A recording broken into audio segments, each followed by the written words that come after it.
కర్ణాటకలోని అసన్ జిల్లాలో పల్లవి, వేణుగోపాల్ వీళ్ళిద్దరికీ పెద్దలు నిశ్చయించారు పెళ్ళి. అంతా నిశ్చితార్థమైపోయింది. ఆ తర్వాత పెళ్ళి కూడా అంగరంగ వైభవంగా చేయాలనుకున్నారు. దానికి సంబంధించి ఒక మండపాన్ని మాట్లాడారు, అడ్వాన్సులు ఇచ్చుకున్నారు, డబ్బులు ఇచ్చుకున్నారు, అంతా ఖర్చు పెట్టి అంతా బాగా డెకరేషన్ అంతా చేశారు. పెళ్ళికి వచ్చినటువంటి బంధువులందరూ కూడా ఆసీనులు అయ్యారు. అటువైపు భోజనాలు జరుగుతున్నాయి. అలాగా పెళ్ళికొడుకు పెళ్ళికూతురు మధ్య పెళ్ళికొడుకు పెళ్ళికూతురు కూర్చున్నారు. ఇక పంతులు గారు తన యొక్క మంత్రాలు చదువుతూ ఉన్నారు. అంతా బాగానే ఉంది. పెళ్ళికొడుకు నిల్చోమని అమ్మాయి మెడలో మాంగళ్య ధారణ చేయనాయన అన్నాడు. అంతే. అమ్మాయిలో ఉన్నటువంటి అప్పటి వరకు దాచుకున్నటువంటి ఆ యొక్క ప్రేమ బయటకు వచ్చింది. దయచేసి నాకు తాళి కట్టొద్దు అని ఆపింది. ఇటువైపు ఉన్నటువంటి బంధువులందరూ కూడా ఒక్కసారిగా ఆశ్చర్యపోయారు. పంతులు అలా ఉండిపోయాడు. తల్లిదండ్రులు ఏం జరుగుతుందో అలా చూస్తూ ఉండిపోయారు. మీకు ఇదేమని అర్థమవుతుందంటే ఒక సినిమా సీన్ గుర్తుకు రావాలి. అయితే అమ్మాయి ఎందుకు అలాగాపిందంటే, నేను ఒక అబ్బాయిని ప్రేమించాను, అతన్ని మాత్రమే పెళ్లి చేసుకుంటాను, నేను నిన్ను మోసం చేయలేను అని చెప్పింది.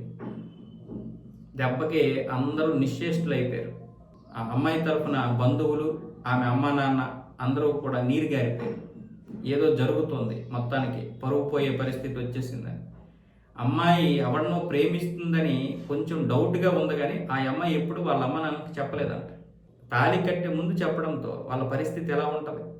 ఈరోజు మనకి ఇది ఒక ఎంటర్టైన్లా కనిపించవచ్చు, లేదా కొంతమందికి ఎంటర్టైన్లా కనిపించవచ్చు. కానీ ఇదే మన ఇళ్లల్లో జరిగితే ఎలా ఉంటుంది చెప్పండి? అమ్మాయి చేసిన పనికి ఒక విధంగా మంచిది, ఒక విధంగా కోపం వస్తుంది. తాళి కట్టక ముందు చెప్పింది కాబట్టి పోనీ అబ్బాయి యొక్క పరిస్థితినైనా, ఒక అబ్బాయినైనా బ్రతికించినట్లు. అంటే తర్వాత పెళ్లి చేసుకున్న తర్వాత వాళ్ళలో వాళ్ళు కుమిలిపోయి కాపురం చేసే కంటే ఈ విధంగా చేయడం ఒక మంచిది. కానీ ఇంతవరకు వచ్చి చేస్తే ఇటు అబ్బాయి తరపు తల్లిదండ్రులు, అటు అమ్మాయి తరపు తల్లిదండ్రులు ఎంత బాధపడతారు.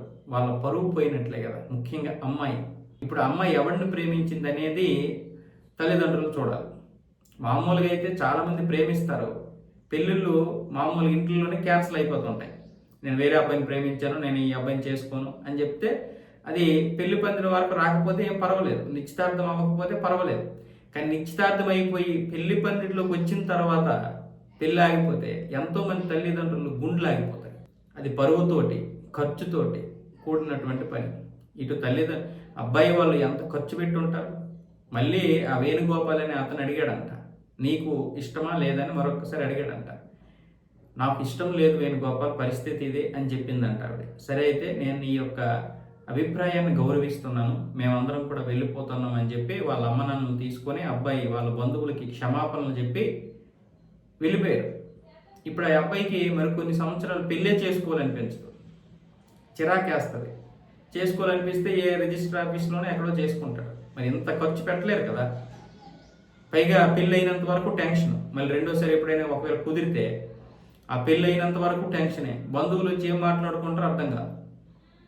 ఆ బాధలు ఏంటో మనకే తెలుస్తాయి, ప్రతి ఒక్కరికి తెలుసు. కానీ బయటికి మాత్రం మనకి ఎవడైనా అలా కనిపిస్తే ఒక ఎంటర్టైన్మెంట్ అయిపోతుంది.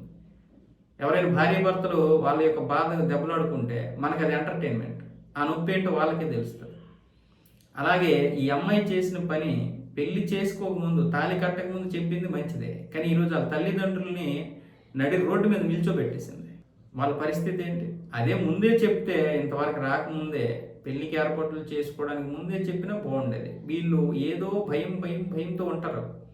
లాస్ట్లోనేమొచ్చేసి తట్టుకోలేక చెప్పేస్తుంటారు. ఇప్పుడు తల్లిదండ్రులు బాధ ఏంటి? సరే పెళ్ళి అయిపోయింది, ఖర్చు ఎంత అయిపోయింది, సరే పెళ్ళి ఆగిపోయింది. కానీ ఆ వాడు మన కులం వాడా లేదా వేరే కులం వాడా? అసలు అమ్మాయిని బాగా చూసుకుంటాడా లేదా? ఇప్పుడు ఇటువైపు కొంతమంది, అటువైపు కొంతమంది చూసుకొని పెళ్లి చేస్తారు పెద్దలు కుదిర్చిన దీంట్లో.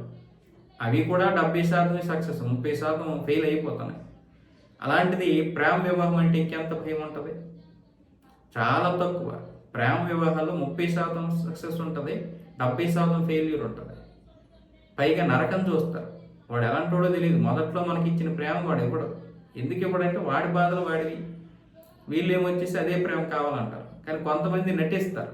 అబ్బాయి ప్రేమించినంత వరకు, పెళ్లి చేసుకున్నంత వరకు నటిస్తారు. ఆ తర్వాత వాడి యొక్క అసలు నిజ స్వరూపం బయటపడుతుంది.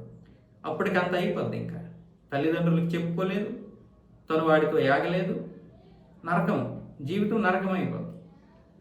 అలాగే అమ్మాయిల వల్ల కూడా అబ్బాయిల జీవితాలు నరకమైనటువంటి సందర్భాలు కూడా చాలా ఉన్నాయి. సో ఇలాంటి పరిస్థితి తీసుకురాకూడదు. అది ముందే మీరు అంత గట్టిగా నిర్ణయించుకున్నప్పుడు ముందే మీరు చెప్పేస్తే తల్లిదండ్రులకి ఇంత కడుపుకోత ఉండదు. వాళ్ళు అంటారు, ఒప్పిస్తారు, పెళ్లి చేసుకోమని ఒప్పించడానికి ప్రయత్నాలు చేస్తారు. ఇప్పటి వరకు వచ్చాక ఇప్పుడేంటి అంటారు. పెళ్లి సంబంధం మాట్లాడిన తర్వాత అంత అయిపోయిన తర్వాత చెప్తే అలాగంటారు. నిశ్చితార్థం అయిపోయిన తర్వాత ఇంకేంటి నిశ్చితార్థం అయిపోయింది, సగం పెళ్ళి అయిపోయింది కదా అంటారు. లేదు రేపు పెళ్ళి అనగా ఇప్పుడు చెప్తే రేపే కదా పెళ్ళి, ఇప్పుడు చెప్తే మేము అబ్బాయి తరఫు వాళ్ళకి ఏం చెప్తాము, లేదా అమ్మాయి తరఫు వాళ్ళకి ఏం చెప్తాము అంటారు. సరే పెళ్లి సంబంధం అదే పెళ్లి సంబంధం దగ్గరికి వచ్చి అదే పెళ్లి మంటపం దగ్గరికి వచ్చే నిన్నే చెప్తే ఇవన్నీ చేసేవన్నా కాదు కదా అంటారు. అవన్నీ కామన్, ఎవరైనా అంటారు. కానీ మీరు ముందే ఇలాంటి పరిస్థితి రాకుండా చూసుకోవాలి. అంత నిజంగా అంత దీనిగా ఉంటే దీన్ని ఎవడో జడ్జ్ చేయలేడు. ప్రేమ వివాహాలు బాగుంటాయా లేదా, వాళ్ళు ఎంతవరకు సక్సెస్ అవుతారు అనేది ఎవడు డిసైడ్ చేయలేడు. ఎందుకంటే 10 మంది కూర్చొని, అటు 10 కుటుంబాలు ఇటు 10 మంది కుటుంబాలు కూర్చొని కుదిరిస్తున్నటువంటి పెద్దలు కుదిరిస్తున్నటువంటి పెళ్ళిళ్ళే ఎంతవరకు ఉంటున్నాయి అనేది అర్థం కాదు. ఇవే పెటాకులు అయిపోతున్నాయి. ఎందుకంటే మనస్తత్వాలు అలాగ ఉన్నాయి. సంకుచిత మనస్తత్వాలతో ఉన్నారు పిల్లలు. కొంతమందికి పిల్లలు దొరకట్లేదు. పెళ్లి చేసుకుంటాంరా నాయనంటే 35 ఏళ్ళు 40 ఏళ్ళు ఉన్నటువంటి వారు కూడా ఉన్నారు. పిల్లలు ఇవ్వట్లేదు వాళ్ళకి. కొంతమంది ఇంకా సెటిల్ అవుతాం అనుకోని ఏ బొక్క సెటిల్ అవుతారు వాళ్ళు. సెటిల్ అనే దానికి ఒక ఇది ఉందండి. సెటిల్ అనే దానికి ఏంటి ఉంది, ఒక ప్రామాణికం ఉందా? ఏమీ లేదు. ఒక్కొక్కడు ఒక్కొక్క రకం అంటాడు. నాకు ఉద్యోగం వస్తే, లేదా నాకు ఇంత జీతం వస్తే, లేకపోతే నాకు నెలకి ఇంత డబ్బులు వస్తే అంటాడు. అలాగది వెళ్ళిపోతూ ఉంటుంది. తీరా చూస్తే వెనక్కి చూస్తే 35-36 సంవత్సరాలు అయ్యి ఉంటాయి. అప్పుడు ఎవడేస్తాడు పిల్లని? ఆ తర్వాత బట్ట వస్తూ ఉంటుంది. ఇక వాడు అంకుల్లాగా కనబడతాడు. అమ్మాయిలకి పెళ్ళిళ్ళు అయిపోతాయి కాబట్టి ముదర అమ్మాయిలు మనకు దొరకరు. అంటే అబ్బాయికి తగ్గట్టుగా అమ్మాయిలు దొరకరు. మళ్ళీ వీడికి 35 సంవత్సరాలు, అమ్మాయికి 20 సంవత్సరాలు, 15 సంవత్సరాల గ్యాప్లో అమ్మాయికి వీడు అంకుల్లాగా కనిపిస్తాడు. అప్పుడేంటి పరిస్థితి? కాబట్టి ఏది కూడా సక్రమంగా లేదు. మన సమాజంలో సక్రమంగా ఏది జరగట్లేదు. ఈ పెళ్లి అనే తంతు విషయంలో ముఖ్యంగా హిందువుల్లో ఒక అలజడి ఏర్పడింది. మిగతా వాళ్ళు ఎప్పుడు చేసుకోవాలో అప్పుడు చేసుకుంటున్నారు. సెటిల్మెంట్ తోలు ఏమి ఉండదు. పిల్లలు కనాలి, సమాజాన్ని పెంచాలి, పెద్ద చేయాలి. వాళ్ళ సమాజాన్ని వాళ్ళు పెద్ద చేసుకుంటున్నారు. మనం ఏంట్రా అంటే సెటిల్ ఏం కావలేదు, 35 సంవత్సరాలు ఇంకా పెళ్ళే చేసుకోలేదు. ఆ పెళ్లి చేసుకున్నా ఒకళ్ళే కంటాం. ఎందుకంటే వాళ్ళకి నాణ్యమైన జీవితం అని చెప్పి. ఆ విధంగా ఎక్కడికక్కడ అంటే చూడండి, చిన్న సమస్యలే ఇవి. ఎవడ సమస్యలు వాడిదే. కానీ ఒక హిందూ సమాజమే నాశనం అయిపోతుంది దీనివల్ల.